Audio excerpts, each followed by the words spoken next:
Hey guys, so in the post today I received my 80GB iPod Classic, which you can see there. And I thought it'd be nice to do a review of it for everyone.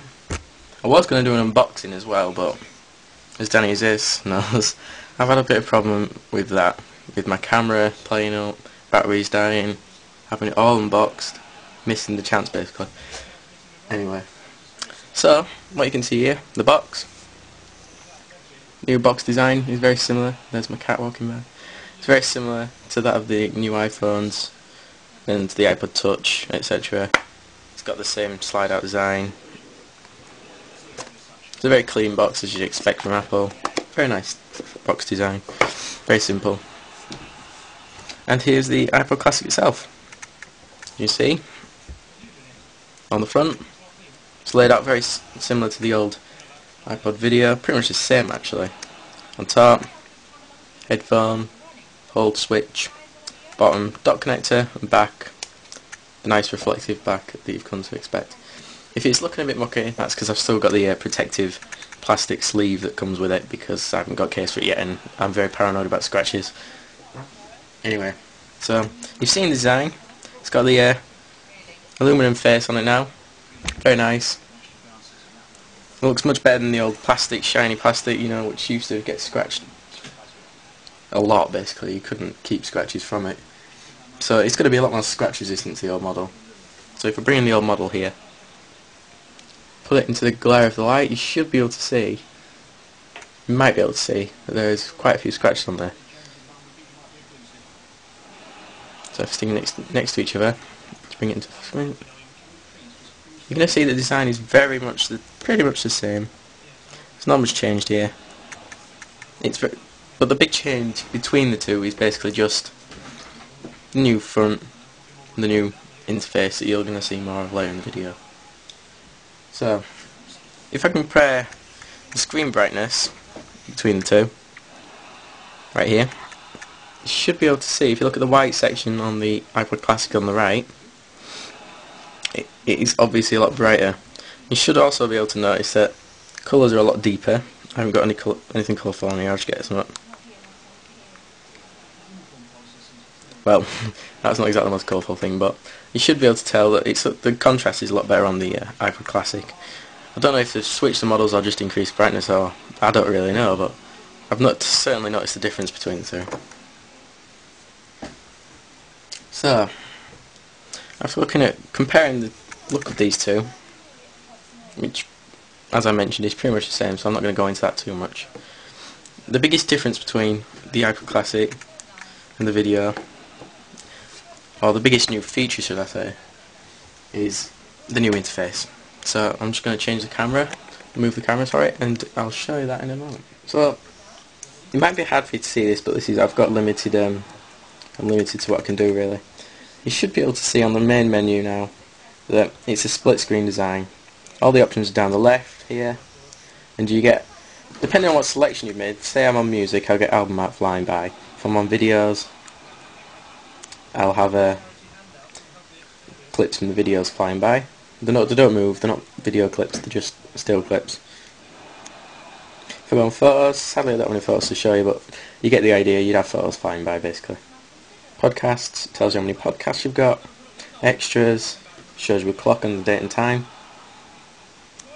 Settings, it tells you how much free room you have left on your storage. And shuffle songs, tells you how many songs you have for shuffling, basically. Right, so the big feature for most people is the addition of cover flow in the music section. So if I just open this, now you might have noticed there I clicked it twice, there was quite a delay opening it. You should be able to see it's very similar to that of the iTunes and iPhone iPods. It runs quite smooth, but look, if you go too fast for it, you can see here that it doesn't render the album out in time. If I leave it for a few seconds then go back, it'll start rendering it. Normally if you've been using your iPod and you haven't synced it, say you've been using it for a few hours, it normally does catch up with it and it's a lot smoother. But right now, obviously it's not keeping up with me. But otherwise I still think this feature is nice. It does run quite smooth. People have said it's very jittery. apart from the album art taking a while to render, it's still a smooth experience. So in cover flow, you'll have seen this in the iPhone if you've watched any of the preview videos for those in the UK, or if you've got one over in the US. When you tap it, you get a flip animation. It'll show you what's on the album or the single. Then when you hit the song, there's another flip animation and goes into the now playing menu. So in the now playing menu there's been changes as well. You can see it's more like the Apple TV interface, as all the details are on the right and the album art's on the left, on the tilted sort of slant, and it looks quite nice. It's nice way of doing it. Also, you get a new option in the now playing menu. So if you tap it 4 times, instead of having the album art come big, you have the shuffle option, so you can set shuffle straight from now playing, which is quite a nice feature, because it really annoyed me on the old iPods that it didn't have this. So you had to go all the way through settings. You know, it's a waste of your time. You don't want to be doing that. You want to be listening to music. So that's now playing. As you've just seen, on the main menu you get contextual information. So if I went into settings and I hovered over brightness, it'd tell me brightness. It'd tell me how bright my screen is. I've got it 100% right now to show you how bright it can get. So that's what happens in menus really. They've done quite a bit to change it, and it's nice. It's a nice feature. Though you might notice if you get one of these, you'll notice that sometimes the new flashy animated interface can get in the way and often cause these problems. So I'll just stick the iPod back down.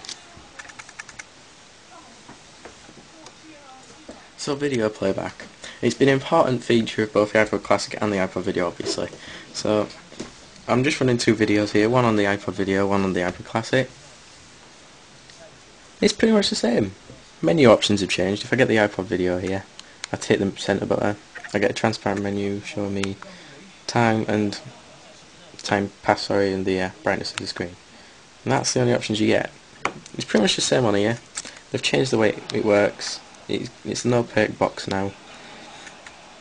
It's more, for skipping through, it's more like the music option. So, there's not much change at all really in there. So the video side of things is pretty much the same.